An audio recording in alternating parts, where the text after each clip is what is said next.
একটা ছিল রুহের জগৎ। রুহের জগতে আমরা সবাই ছিলাম। রুহের জগতে যার সাথে যার বন্ধুত্ব ভালোবাসা গভীর ছিল, দুনিয়াতে তার সাথে তার ভালোবাসা বেশি। এটা হয়তো জানেন না, জানতেন হাদিসটা? রুহের জগতে যদি কখনো আপনার সাথে আমার দেখা হয়ে থাকে, দুনিয়াতে আপনার সাথে আমার দেখা হবে ইনশাআল্লাহ। রুহের জগতে যদি আপনার আমার মধ্যে ঘনিষ্ঠ ভালোবাসা থেকে থাকে, এখানেও ভালোবাসা হয়ে যাবে ইনশাআল্লাহ। এটা বলে আমি আবার তোমাদের বয়ফ্রেন্ড গার্লফ্রেন্ড ভালোবাসা বুঝাই নাই, ওই ভালোবাসার কথা বলি নাই। আবার রুহের জগতে বিদ্বেষ, এখানেও দেখবেন বিদ্বেষ। ওটা একটা জগৎ ছিল যেখানে আল্লাহ পাক সমস্ত আদম সন্তানকে সৃষ্টি করে তাদের রুহটাকে রেখেছিলেন এবং ওয়াদা নিয়েছেন। কি ওয়াদা? আল্লাহ পাক বলেছিলেন আলাস্তু বিরব্বিকুম, সূরা আরাফের 182 নম্বর আয়াত পড়ে দেখবেন, 182 নম্বর আয়াত। আল্লাহ পাক বলেছিলেন যে আমি ওয়াদা নিয়েছিলাম, আলাস্তু বিরব্বিকুম, আমি কি তোমাদের রব নই? আমরা সবাই বলেছিলাম বেলা ইয়া রব্বি, অবশ্যই আপনি আমাদের রব। দুনিয়াতে এসে আমরা ভুলে গেছি। এই ভুলে যাওয়াটা মনে করায় দেওয়ার জন্যই আল্লাহ পাক আসমানি কিতাব নাজিল করেন, নবী রাসূল পাঠান, আমাদের কান পর্যন্ত ইসলামের দাওয়াত পৌঁছে দেন, যাতে আমরা মনে করতে পারি। এবার আসেন রুহের জগতের পর আসলাম এই যে দুনিয়ার জগৎ, দারুদ দুনিয়া। দুনিয়ার মধ্যে আছি হয়তো 50, 60, 70, 100 বছর হাইয়েস্ট। এরপর যাবে দারুল বারজাখ, বারজাখের জগৎ। পাপী ব্যক্তি হলে জাহান্নামের দরজা খুলে দেওয়া হবে আর জাহান্নামের সে আযাব ভোগ করতে থাকবে, এবং পুণ্যবান ব্যক্তি হলে জান্নাতের দরজা খুলে দেওয়া হবে এবং এর নাজ নেয়ামত সে ভোগ করতে থাকবে। নফস মানে প্রাণ, খান্নাস রূপী শয়তান মানেই হচ্ছে, খান্নাস মানেই হচ্ছে কামনা, আর রূপী রব, রূহ। এখন আপনি যদি দেখেন, আমরা বাতাস খাক বা আগুন পানি মাটি বাতাস দিয়ে এই দেহ কাবাটা, এই দেহটা তৈরি। এই হাত পা চোখ মুখ যত অঙ্গ প্রত্যঙ্গ যা কিছু আছে আগুন পানি মাটি বাতাসের দ্বারা তৈরি। কিন্তু এর মধ্যে যে অদৃশ্য, এর মধ্যে যে নফস আছে, প্রাণ আছে, সেই প্রাণ খুবই রহস্যময়। আমরা দেহ ধরতে পারি কিন্তু প্রাণ ধরতে পারি না। আমরা যখন মারা যাই, আপনি খুব খেয়াল করে দেখবেন যে মারা গেলে সঙ্গে সঙ্গে ওই মানুষটার হাত পা চোখ মুখ অঙ্গ প্রত্যঙ্গ সবই আছে, কিন্তু কি যেন এই হাত পা চোখ মুখ এই দেহের মধ্য থেকে আলাদা হয়ে গেছে, বিচ্ছিন্ন হয়ে গেছে, যার জন্য সে মৃত। যতক্ষণ পর্যন্ত নফস এই দেহে আছে ততক্ষণ পর্যন্ত আমি জাবের জীবিত, জাবের বইলা ডাকে।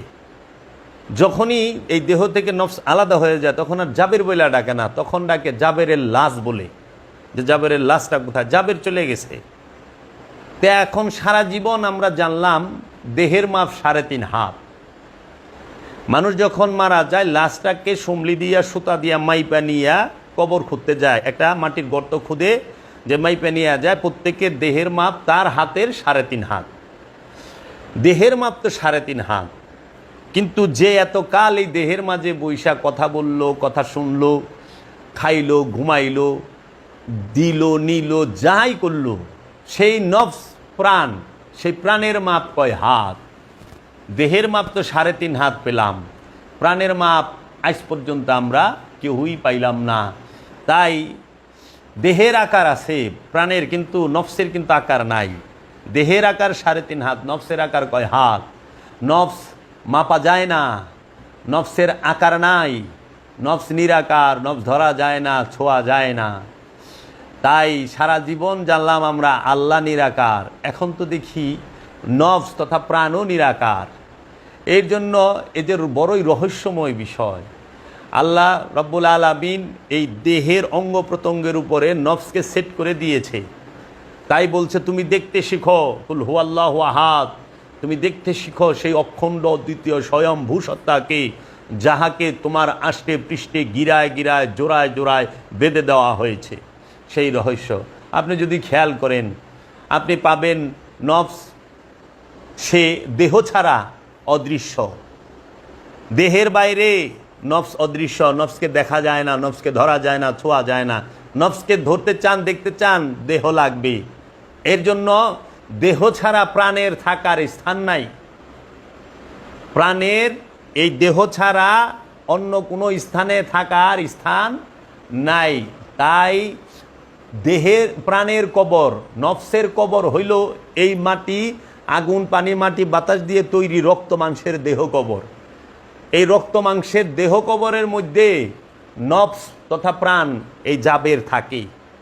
যখন এই রক্ত মাংসের দেহটা থেকে জাবের আলাদা হয়ে যায়, প্রাণটা আলাদা হয়ে যায়, তখন এই রক্ত মাংসের জাবেরের দেহটাকে নিয়া মাটির গর্তে, একটা মাটির মধ্যে একটা কবর খোদে, গর্ত খোদে, সেইটায় লাশটা রাখে।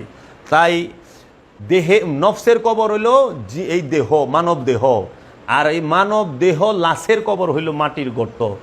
তাই নফস সে জাহান্নামের শাস্তি ভোগ করে এই দেহ নামক কবরে বৈশা, এই দেহ নামক কবরে থাইকা, দেহ নামক কবরের বাহিরে থাইকা এই নফস তথা প্রাণ জাবের সে শাস্তি এবং শান্তি, সুখ দুঃখ কোনোটাই ভোগ করতে পারে না। সুখ দুঃখ যেটাই ভোগ করুক, জান্নাত জাহান্নাম যেটাই ভোগ করুক, জাবের ভোগ করে, প্রতিটা নফস ভোগ করে এই দেহ রক্ত মাংসের দেহ কবরে থাইকা। আর এই রক্ত মাংসের দেহ কবর যে মাটির গর্ত, মাটির কবরের ভিতরে গেল, সেইখানে এই নফস যায় না, ওইখানে মাটির লাশ, ওইখানে মেজাজি আনুষ্ঠানিক রূপক কথা যে ওই কবরে আজাব হয়। ওই কবরে কোনো আজাব হয় না, কারণ ওই কবরে আমি কখনো, মাটির কবরে আমি যাই নাই, গেছে আমার মরা লাশ। আর দেহ কবরে, জিন্দা কবরে আমি যাবে যতদিন থাকি অতদিন বিভিন্ন রোগ সুখ, জরা ব্যাধি এগুলো থাকে, এগুলোই হাকিকি কবরের আজাব। তাই আমরা যদি একটু খেয়াল করি, আমরা দেখব নফস সে দেহের মধ্যে